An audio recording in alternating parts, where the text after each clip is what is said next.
Howdy folks, welcome back to my YouTube channel. I am your host, the Mighty Bjorn, and today for you I have a Gunner Heat PC update video. Just taking some time talking about a more recent update that's come to Gunner Heat PC. This one's a slightly larger than average one, as it also involves a new map as well as a new vehicle, which I was trying to show the SPW-60 here, but I kind of shit the bread and rolled the vehicle. But that's fine, because I get to do a little bit of testing of this, as well as I get to show you the underbelly. So how about that? Now I'm just going to take a moment here. I'm going to jump in the M1 Abrams, and I'm going to check and see how the damage model is. Or at least when I actually do some damage to it, because I'm old as shit. But here we go. Let's drive this thing around. Now, for those who don't know what the SPW-60 is, it is essentially a BTR-60. The SPW is basically an East German abbreviation, and honestly, I can't remember what it means in German.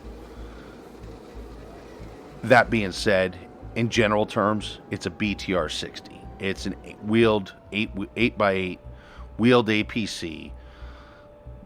In most regards, it's similar to an M113. It's more or less just meant to be a bus. It's not really per se a quote-unquote combat vehicle. It's just meant to get infantry to wherever they need to go as fast as it can, dump them, and leave, and maybe provide fire support with its 14.5 millimeter machine gun. Now, with that being said, too, when it comes to the gunnery, I'm going to show the gunnery here in a little bit. It's essentially a BRDM2. And actually, everything, from what I could tell, everything is pretty much exactly identical to the BRDM2. So there's not going to be a gunnery guide for this vehicle, because honestly, there's not one necessary. You can just go check out the BRDM2. When it comes to the gunnery stuff, it's exactly identical. It's even got the hand crank turret that takes forever to turn. It's got the same optic. It's got the same range lines. It's identical. And that's because the BTR-60 and the BRDM2 shared the same turrets. Now, I did show that the vehicle was burning a little bit there, and that was one thing I want to check out with this update. I'm going to show that here a little bit, because actually as part of the update, the cook-off mechanics and the visuals for burning tanks and ammo cook-offs have been slightly changed. I kind of like the ammo cook-off stuff better. I think the flames look a little bit better than they used to. Probably a bit higher detail than what we really need, in my opinion. But it still looks great. And there goes turret flying, which looks awesome. But the one thing I noticed, and I'm not sure if it was a fluke, a glitch, whatever, but I noticed the vehicles themselves were not showing damage. They would usually discolor, if you will, when they catch fire. Or at least they were. I don't know if that was something that got removed and I missed it, or if that is something that was removed for the current update that's going to make it back later in later updates. I really like the damage models the way they were, but I really do like the new cook-off effects. They look great. And honestly, wasn't really crushing my FPS, so I can't complain about that. You know, something being a bit more better on the FPS scale of things is definitely better. Now this time I'm not old and shit, and I actually did drive around the BTR-60, the SPW-60, for a little while, and I do show off the gunnery here. So as you can see, for anyone who's messed with the BRDM, as you can see, it's the exact same optics that's in the BRDM. Actually, at first I thought, when I first jumped into it, I thought it was the BRDM2. I didn't realize it was actually the SPW-60. And I'm just going to unload some ammo here, just to show the gun shoots, get some audio of what it sounds like when it shoots.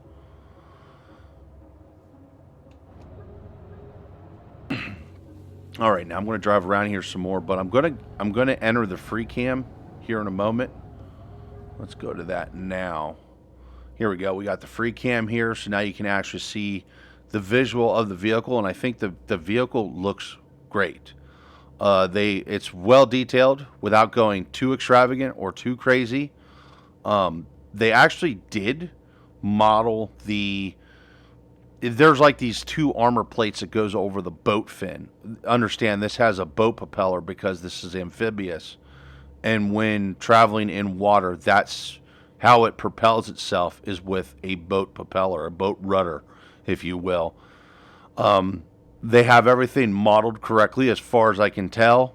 I don't really see anything wrong. The exhaust is definitely at the right angle. The doors seem correct, as well as the roof hatches for the passengers. They're, if I remember correctly, understand my memory fails me, the BRDM2 only had 2 roof hatches. Now, of course, because I'm old and shit, once again, I forgot how to get to the X-ray stuff, because I did want to show the inner model, the impact model, which I do here in a moment. And there we go. There's the impact model. So as you can see, we got spare ammo throughout there. Got driver and commander front, gunner in the turret. And then, well, actually, I believe it's, pardon me, I believe it's driver, co-driver, and then it's commander in the front. I'm not 100% sure. I never crewed a BRDM or a BTR. And then, of course, it's got ammo throughout. And then you can see the drive axles and the engine, the boat propeller, etc. Now, there's some other things here I'm going to cover really quick. Now, there was the new map that was added, which was Eastern Hills. There's also 6 new missions. Can't complain about that. Now, only one mission currently is on Eastern Hills. The other missions are on Point Alpha, I believe. I have to go. I'm trying to go back through the notes. Yep, 5 on Point Alpha map, and then 1 on Eastern Hills. You can also check mission briefing during missions, which is nice. J key to do that. There's just all kinds of different stuff. Added objective tracking system to most missions. That's nice. Got music for AAR mode. Whatever. There's also, I noticed when I was going through the one mission, there's a couple other things I noticed here. Better filters for AAR shots. I noticed that. Reorganized mission list and instant action. That is very nice. What you have to do is you have to select what map you want to go to, and then you select the mission, and that makes it, in my opinion, that makes it really nice, really orderly. Now, the one thing here, so it's been a while since I've played, and I believe it was the previous update is where they changed the thermal imaging on the M1 Abrams. I do believe it's actually more accurate. I know it really wasn't very good in the old M1s. Yeah, the thermal imaging sucks. It's great for finding targets, but once you find the targets and get zeroed in on them, you really want to switch over to day, which is, honestly, that's actually realistic. That's how we would do it. Or at least that's my experience in the tanks, is we would do it that way. Mostly to double check on the targets and stuff like that. We would switch back and forth between thermal and regular optics.